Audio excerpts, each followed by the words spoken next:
Hello friends, welcome again in Mechanical Working Drawing. I am Nilesh Sonare, come with lecture number 5, which is on unit number 4, production drawing of topic fit, type of fit, ISO system of tolerance. Dear friends, in our last video, we understand the basic definitions and concept of limit and tolerance and its type. Our today's learning outcome is the learner should be able to understand the definition and concept of fit, type of fit, and ISO system of tolerance. After this video, we achieved some program outcome PO1, 2, 3, 4, 8 and 10 and PSO2 and 3. Let us start with fit.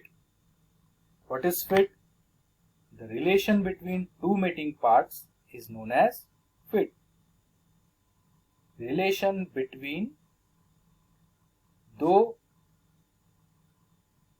Mating parts के बीच का जो relation है वो कहलाता है fit. अब relation यानी क्या? रिलेशन यानी यहाँ हम देखते हैं कि एक सिलेंडर है और ये पिस्टन है। ये सिलेंडर और पिस्टन में क्या रिलेशन है कि ये सिलेंडर के अंदर ये पिस्टन क्या हो रहा है? रेसिप्रोकेट हो रहा है। अब इनका रिलेशन क्या हो सकता है? इनका रिलेशन ये हो सकता है कि ये पिस्टन जो है वो सिलेंडर साइज से छोटा हो सकता है। अगर छोटा होगा तो सिलेंडर साइज और इसके बीच में यहाँ पे क्या होगा? गैप होगा। ये एक पहला रिलेशन हो सकता है। दूसरा रिलेशन ये हो सकता है कि पिस्टन और सिलेंडर जो है इनके जो साइज है वो इक्वल रह सकते हैं। और तीसरा क्या हो सकता है कि ये सिलेंडर से ये जो पिस्टन है ये बड़ा हो सकता है। ये तीन रिलेशन जनरली फिट में होते हैं। ये देखते हैं टाइप्स ऑफ फिट यानी फिट के relation between two mating parts क्या है? पहला है क्लियरेंस फिट।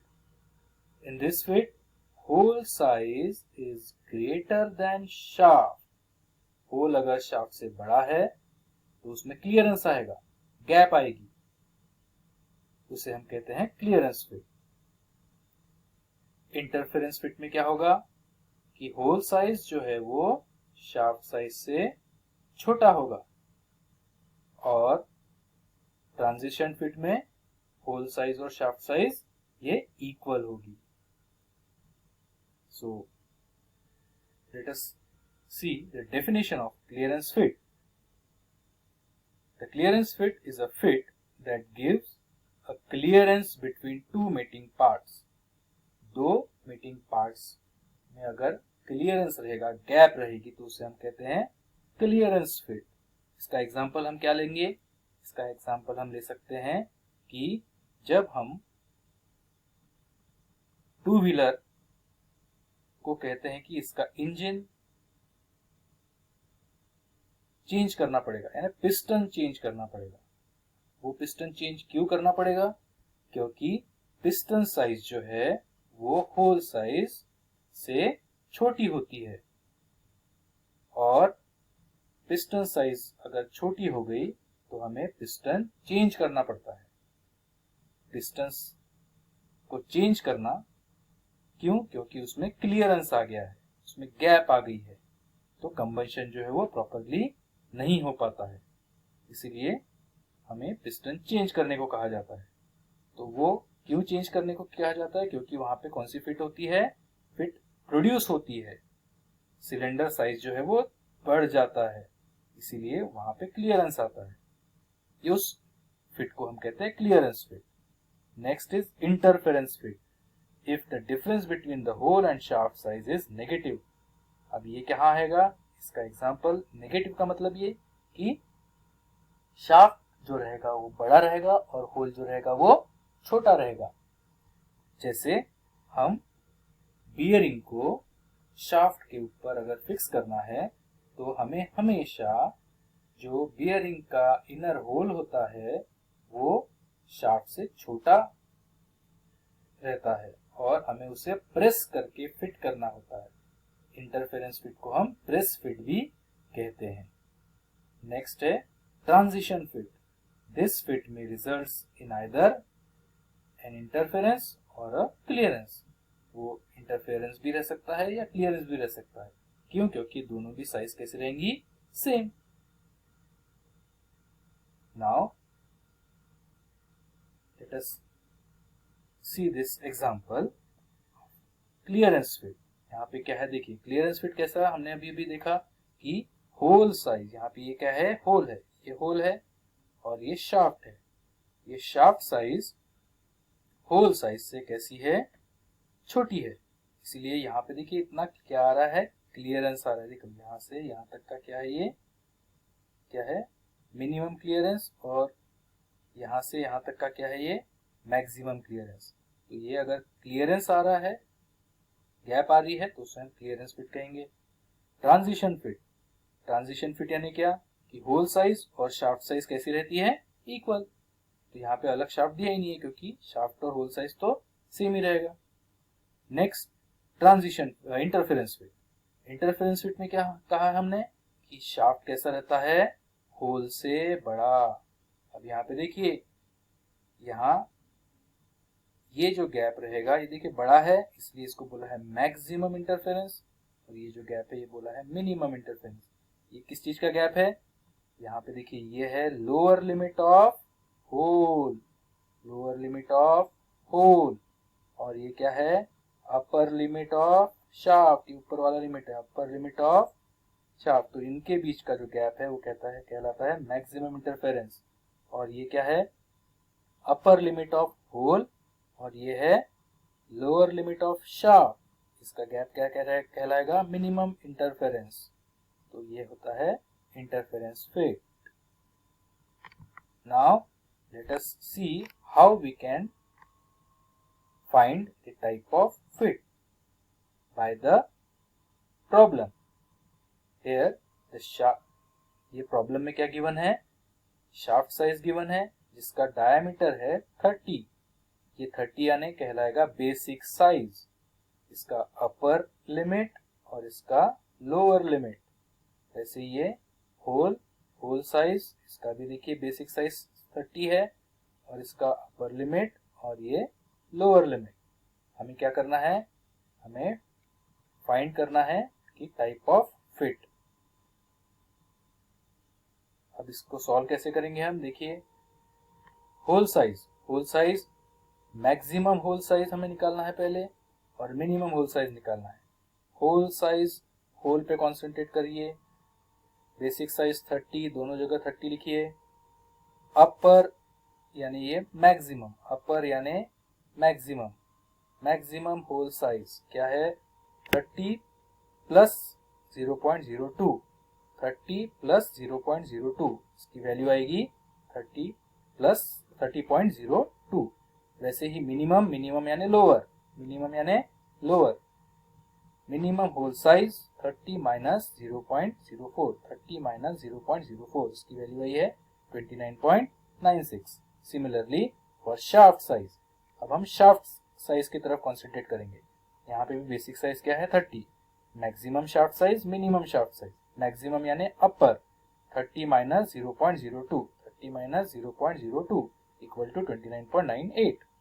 मिनिमम यानी lower, minimum shaft size 30 minus 0.04, 30 minus 0.04 equal to 29.96।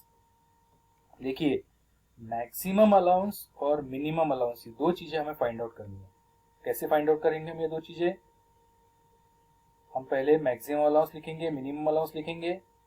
दोनों में ध्यान में रखना है होल में से हमेशा शाफ्ट माइनस होगा। देखिए होल में से हमेशा शाफ्ट माइनस होगा, होल में से हमेशा शाफ्ट माइनस होगा। और मैक्सिमम अलाउंस में हम पहले मैक्सिमम लेंगे, मिनिमम अलाउंस में हम पहले मिनिमम लेंगे। Maximum hole size, maximum allowance में मैक्सिमम, मिनिमम में minimum. Maximum hole size minus minimum hole size 30 minus 29.96। देखिए मैक्सिमम होल साइज यहाँ से आई है, मिनिमम होल साइज कहाँ से आई है, ये यहाँ से आई है। कलर कोडिंग ध्यान में रखिए, इसकी वैल्यू जो भी आती है वो साइन के साथ आपको लिखना जरूरी है, साइन, क्योंकि साइन से ही हमें टाइप ऑफ फिट हम डिसाइड करेंगे। मिनिमम अलाउंस में देखिए colour coding, minimum hole size 29.96, maximum shaft size 29.98, ये देखिए यहाँ पे, और ये आती है -0.02। ये मैक्सिमम अलाउंस और मिनिमम अलाउंस, इसी से हमें डिसाइड करना होगा कि वो फिट कैसी है, ट्रांजिशन फिट है। अब ये ट्रांजिशन फिट कहाँ से आई, ये ट्रांजिशन फिट ही क्यों आई, आइए देखते हैं। देखिए हमने अभी भी देखा कि मैक्सिमम अलाउंस और मिनिमम अलाउंस हमने फाइंड आउट किया, इसके साइन हमने देखे। अगर मैक्सिमम अलाउंस और minimum allowance plus plus, zero plus या प्लस जीरो के कॉम्बिनेशन में अगर आता है तो उसे हम क्लियरेंस फिट कहते हैं। अगर वो minus minus, zero minus, minus zero के कॉम्बिनेशन में आता है तो उसे हम इंटरफेरेंस फिट कहते हैं। और अगर वो प्लस माइनस या माइनस प्लस में के कॉम्बिनेशन में आता है तो उसे हम ट्रांजिशन फिट कहते हैं।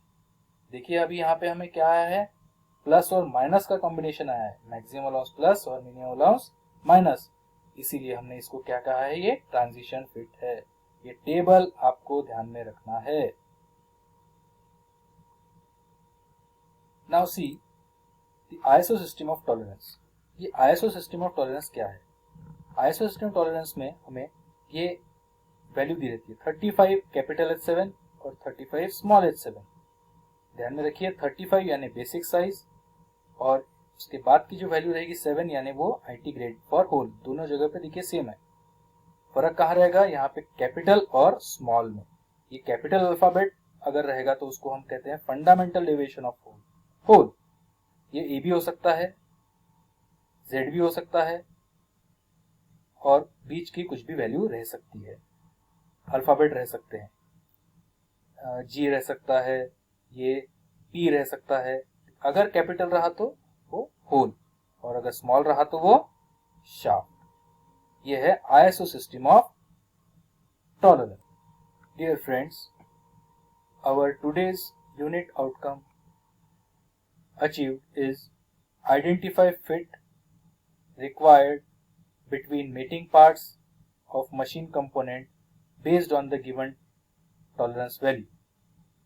Our today's lecture we understand the definition and concept of fit, types of fit, and ISO system of tolerance, and we achieved the program outcome 1, 2, 3, 4, 8 and 10, and PSO 2 and 3.